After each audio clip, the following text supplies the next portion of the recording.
plutôt c'est ça. Les militants du MEND, mouvement pour l'émancipation du delta du Niger. Des groupes de guérilleros surarmés qui attaquent les sites pétroliers, font sauter des pipelines et kidnappent les travailleurs du pétrole. Ils se cachent et s'entraînent dans la mangrove, leurs chefs sont dans les grandes villes ou à l'étranger.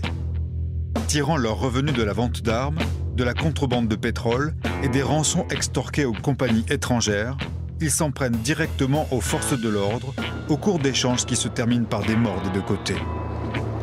Après de multiples tractations, au cours de nos différents voyages, nous avons pu entrer en contact avec les militants du MEND. Ils ont accepté de témoigner dans un lieu tenu secret après nous avoir bandé les yeux pendant le trajet.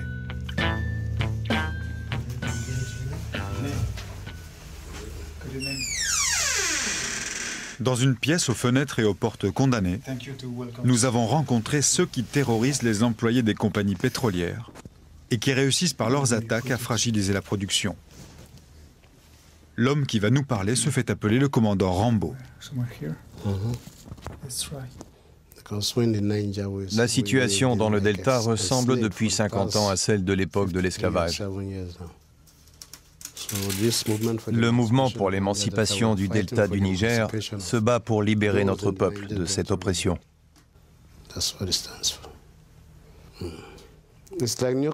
C'est une forme de nouveau colonialisme. Ils utilisent les mêmes très anciennes recettes pour maintenir leur pouvoir. Diviser et corrompre pour régner. Nous sommes comme des jouets entre leurs mains, aujourd'hui comme avant.